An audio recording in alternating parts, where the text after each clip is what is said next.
Marami po akong sandok, guys. Ayan, ayan o.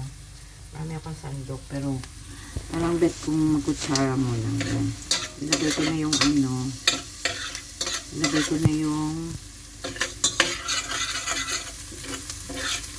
layan at saka bawang.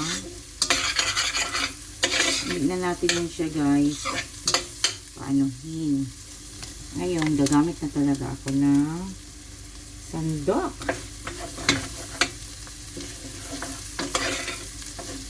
Ayan.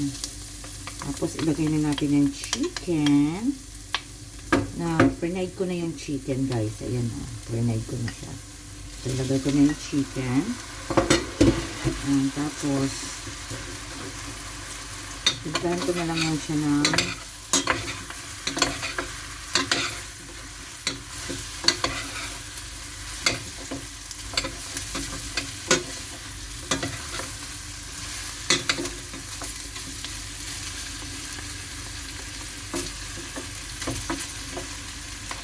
lagyan ko na siya, guys, lagyan ko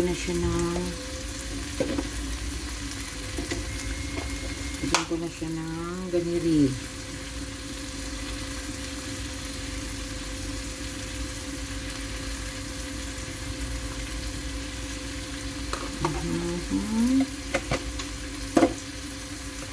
Black paper.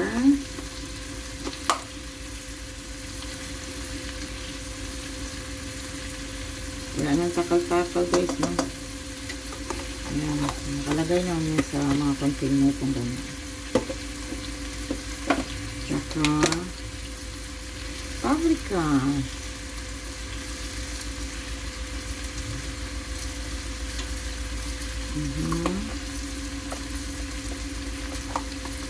And then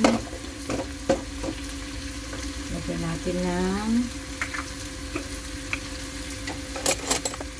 curry powder. Yan, guys. Curry powder, pinaghalo ko na ng turmeric. Konti.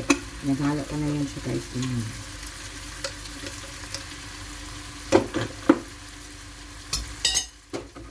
And then, haluin lang natin.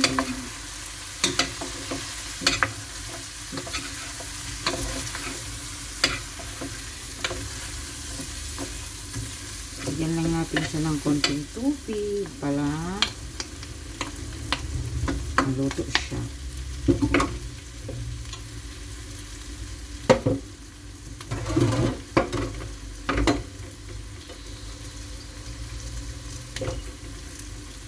Ito na ginamit ko, guys. Oh.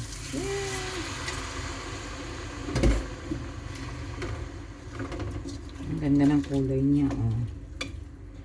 Tapos, yung gulay ko nito, guys, ay talong at pichay lang. Yan. Tapos, ang timpla nito, guys, meron to siyang peanut butter. Diba? Ang landi ng lola niya. Yan.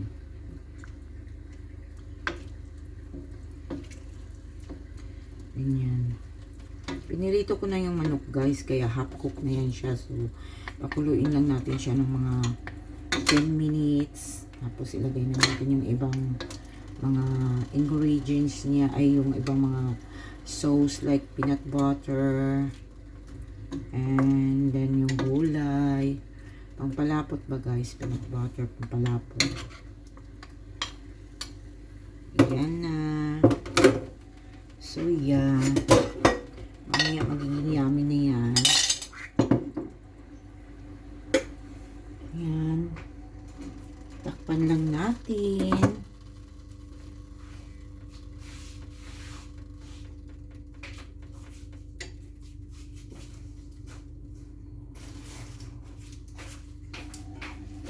Tapos, guys, magayat na tayo ng gulay.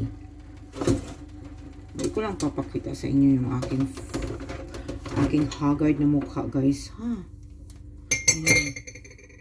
Hide-hide mo na tayo ng identity ngayon. Ay, Diyos ko, Lord. Ganon. Dapat nga, ano.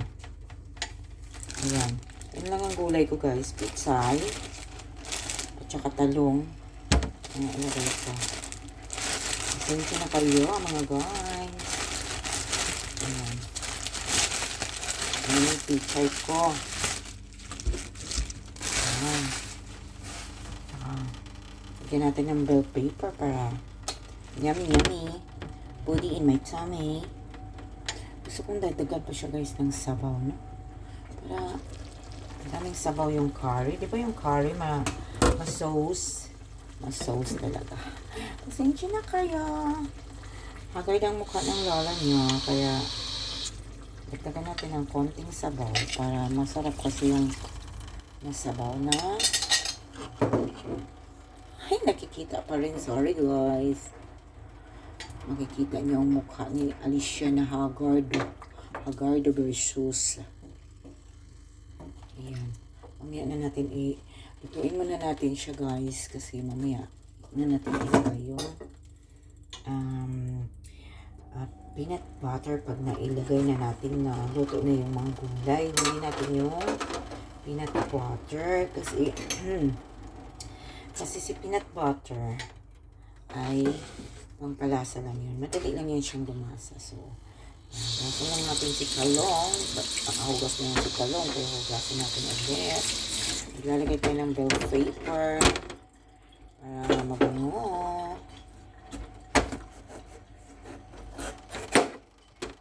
Hinihiwa lang natin yung ating bell paper. Ayan guys.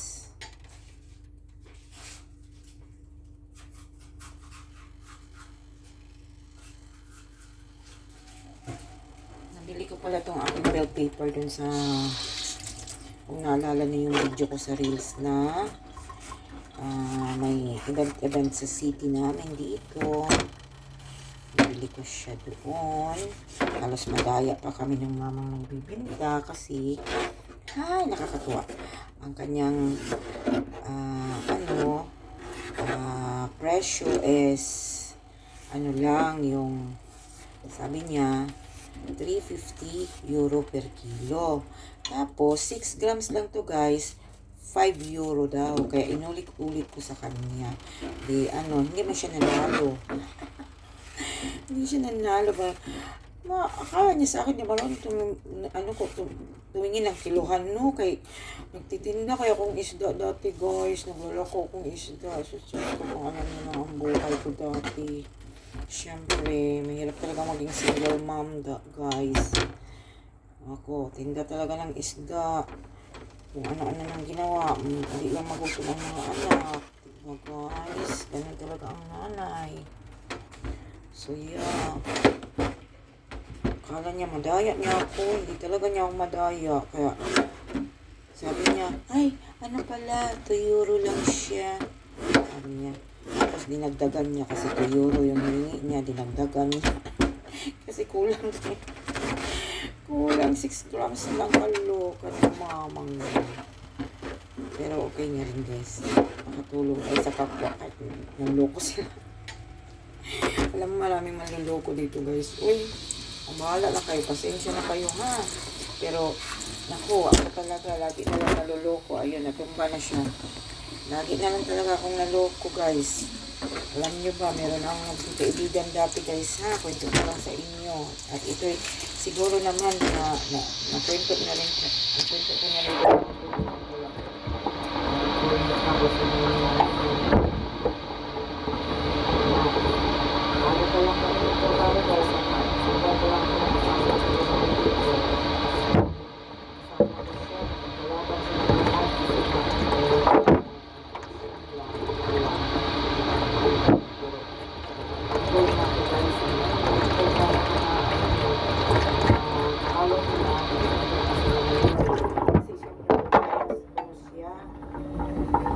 Guys, naging friend ko man siya, naging totoong friend kami. Hanggang sa pinuntanan ako, wala pa akong itingin ng time na yun kasi bago lang ako. Sumama talaga siya dun sa bangko ko guys para mag-withdraw ng pera. Withdraw ko talaga lang ng pera.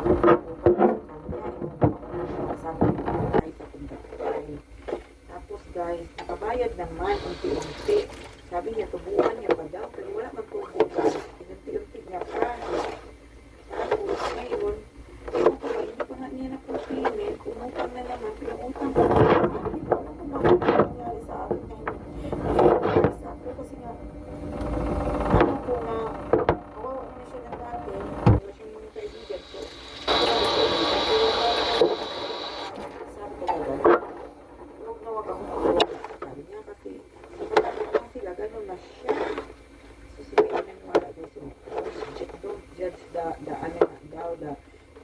the book by his cover, the book by his cover, ano, sabi ko, gabi. Yeah, sa akin lang ba? Pasensya na kayo kung paano ko. Ayun nga. So, madaling salita, nagpuntan pa ako sa kanya, nasa Pinas siya, kasi nasa Pinas yung, nasa Pinas, pinadala ko sa Pinas, yung inutan niya, kapabay daw ng tuition. So, ngayon guys, ewan ko ako yung balita, ginak nila kasi akong mag-asawa. Ang balita ko guys, nandiyan na daw yung asawa niya, nasa Australia rin, kaya nakapangasawa mo siya sa Australian. Tapos sa sobrang close namin, pag nandito siya, wala siyang ka-banding, wala siyang kaibigan, ako tinatawagan niya. Libre ko nun niya ako ng pamasahe, tsaka ano, kasi close na kami. Hanggang sa hindi na siya nagbayad guys. Tapos nagsasabi niya pa dun sa naging friend din namin, na friend ko na naging friend din niya, na tinulungan namin dalawa. Ano pa daw ang gusto niya guys? Hindi na nahiya. No, kapag talaga ng makanang tao ay, oo, ano pa daw ang gusto ko, sabi niya. Oh. Eh sabi ko, wala nga ako, hindi ako naningil, pinaghihintay lang ako. Tapos sabi niya, oo, sabi niya, Binismil ko talaga siya na. Tapos sabi, kinagawag mo na ito. Sabi ko, tayo ba kailangan magkita? May bangko naman. Tapos guys, binak niya na ako. Ay, siya na. Binak niya ako. Sabi ko, okay lang. May gaba naman. Dala doon sa, sabi niya, nakasakit sa katawan ng ilang month. Halos mamatay na. Diba na? Pangalawang buhay na natin kasi ako din, ganun din naman guys, nagkaroon din ako ng karamdaman sa katawan na hindi naman siya, ibig sabihin nakakatakot pero hindi naman malala. Tapos nag-treat naman ako sa sarili ko ay sa ano, 12 years na siya guys. So, yeah. As yun nga guys, kwento. Hindi na siya nagbayad, dinaktan nila ako mag-asawa. Kasi may pinabili siya sa anak ko. Ito, kwento ha. May pinabili siya sa anak ko nung pumunta rito nung nagbakasyon ng anak ko. Nagpabili siya sa anak ko ng mga kung ano-anong para sa asawa niya na mga pang-ano ng rayoma, gano'n-gano'n. Mga medisina ba sa atin. Mga pang-haplas-haplas sa atin. Tapos guys, wala siyang binigay ng pera. Tapos gusto niya guys, ipadala ko pa sa kanya kay ipa-post ko pa. Nga siya magpadala ng pambayad pa. Ipa-post pa, di ba? Kupal nga. Tapos, sabi ng anak ko, hala, bayaran niya muna. Na paano siya? Galit na galit yung anak ko kay niloloko ako. Gusto niya ipadala ko na sa kanya through post na wala pa nga siyang binayad sa akin. Wala pa siyang, pinadala na pera. So, ngayon nga, ito nga ang, si Steve, nag-chat yung asawa niya. Di sabi ko, chinat ko yung asawa niya. Sabihin mo kay asawa mo na magbayad mo na siya sa utang niya at bayaran niya muna ito. Kasi may utang siya sa akin, hindi mo alam. Ala, magalit ang asawa. Kala siguro, niluluko ko siya. Blinak ako. Ay, sabi ko, okay. Napakanami naman. Sabi ko, okay. So, yun nga guys. Blinak ako nila.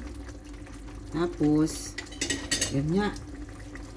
Wala yun guys. Hindi na siya nakabayad. Hindi na lang makaalala. Linap niya rin ako kasi sabi daw ng asawa niya, i-block ako. I-block mo, ikaw pa nga may utang, ikaw pang may galang magagano, no? Ito na pala yung peanut butter ko guys. Nilagyan ko na siya ng peanut butter. So, yeah. Yun nga. Natutuwa ako sa kanya sa ginawa niya. Sayang din yan guys. Alam mo na. Diba? Pero okay lang. May Diyos naman na nakatingin guys. Oy. Ang gaba baga di man magsaba. Yun na nga sinasabi na. Ang gaba ba di magsaba. So karma is real good. So, ginawa niya. Ayan. Ikwento ko lang guys. Matagal na panahon na to guys. Pero hindi talaga siya nakaalalang magbayad. Nalaman ko na pinapunta na yan. Kasi yung pinadalhan niya, kinirupan niya ng pera, natawagan ko guys sa Pinas kasi sabi ko, maniningil ako na kasi nga, hindi naman pinak nila ako. Kung sino yung pinadalahan ko, siya din ang tatawagan ko. Tinawagan ko guys, ang sabi daw niya, ako daw may utang, bayad ko daw yun kasi nagtanong daw yung yung may-ari ng number na pinadalhan niya or yung kinilopan niya ng pera. Nagtanong daw kung bakit iba ang pangalan ng nagpadala. May utang daw ako sa kanya, nagbayad na ako sa kanya. Ay, ang kupal talaga ang tao talaga, napakawalang hiya. Sobra, grabe. So, yeah. Ayun guys, kwento ko lang. Kasi naalala ko lang yung kawalang hiyaan niya. So, okay lang. Ganyan talaga ang buhay guys, no? Diba? Kasarap. Napakasarap niya. Pero kulang siya sa atin guys. Lagyan natin ng tomato sauce para sumarap talaga siya. At saka bagoong.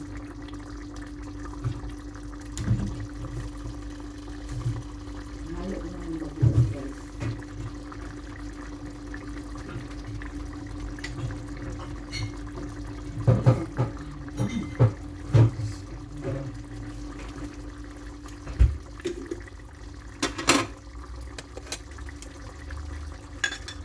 Ay, sige pala to.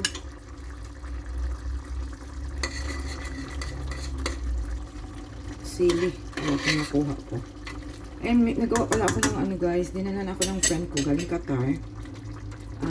Chili to guys. Ginisa ko yung, blend ko yung chili na 1 kilo. Puno to guys eh. Naubos na lang. 1 kilo. Tapos ginawa ko siyang garlic chili sauce. Paste. Ayan, sauce na lang.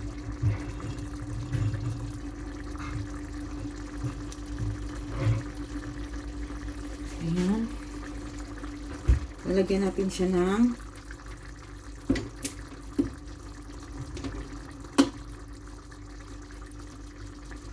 lalagyan ko siya guys na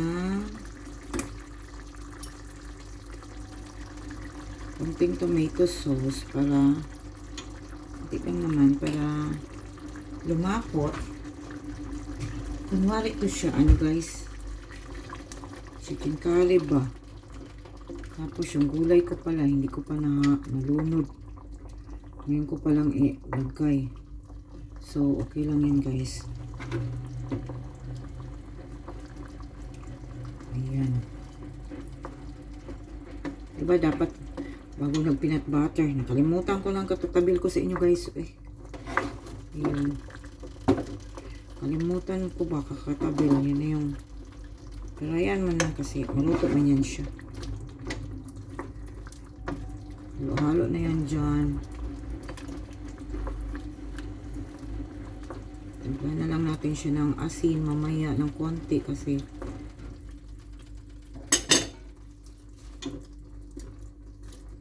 ayan guys. Halo na yan siya para maluto. Ayan pichay. Tapos lagyan natin ng konting, diba, nahuli. Paano na itong saksak. Sinagol na itong luto ko guys. Ay.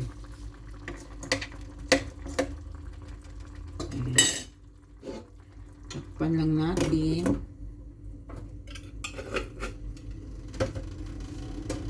Tapos maghugas na tayo ng mga anuhan.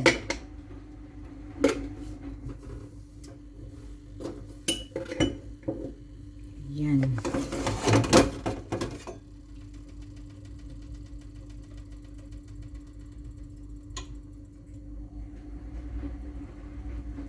Sinave ko pala yung pinagprituhan ko guys kasi ano naman to yung ayan guys, yung pinagprituhan ko ng manok kasi guys pwede pa to isang prituhan pa if ever na magprito ako, diba guys? Ba sabihin na ano yung ano tawag dito yung ano siya, hindi yan,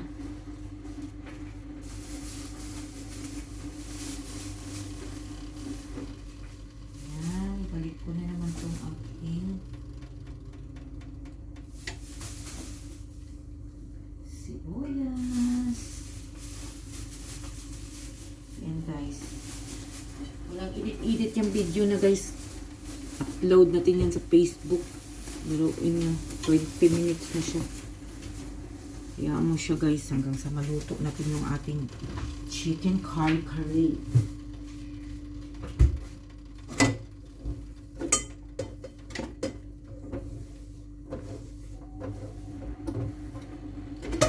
Ayan.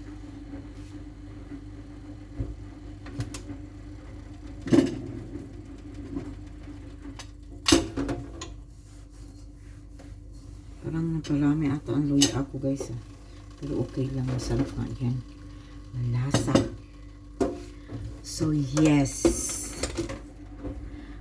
Ayan, update ko kayo mamaya kung anong resulta sa ating curry.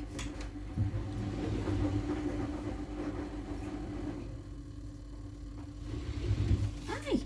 Nakita nyo ako. Naglalaba pala ako guys, kaya mainit yung machine ko.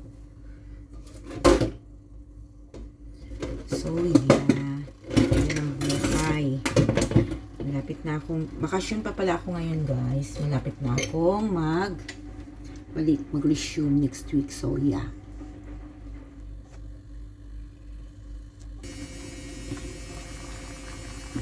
Ayan guys, titignan na natin yung ating curry. Ayan. Ayan.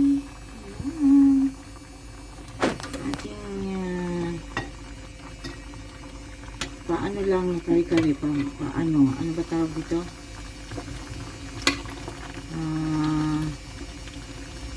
Kari-karing markabahala na. Kari-karing markabahala.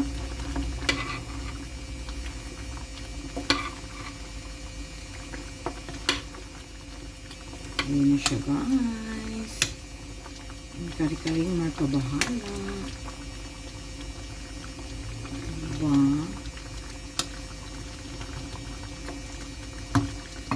Tikman natin ang kari-karing matang bahala. Ay, kasarap. It's good oil. Kasarap niya guys. Kari-karing matang bahala. Lagyan natin ng pampalasa.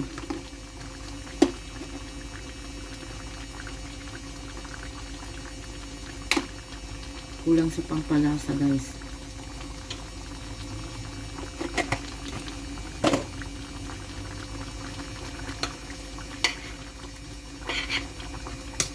Ayan yung kari-kari kong matang bahala. Guys, ang sarap niya. Oh. Kari-karing matang bahala. Matang bahala. Talong. Diba?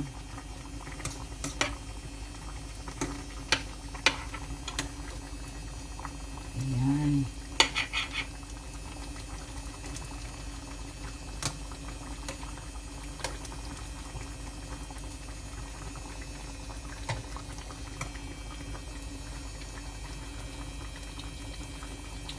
Sarap. Napaka-yummy. So, yeah guys. Bye. Thank you for watching sa aking kari-kari na markang bahala. Patayin na natin yung kalan. Yoo-hoo! Thank you, everyone. And bye. Hindi ko na mapakita yung aking mukha, guys. Oh. Pakita lang tayo kunti. Ay! Masyado talaga hagardo, guys. Oh. Bye!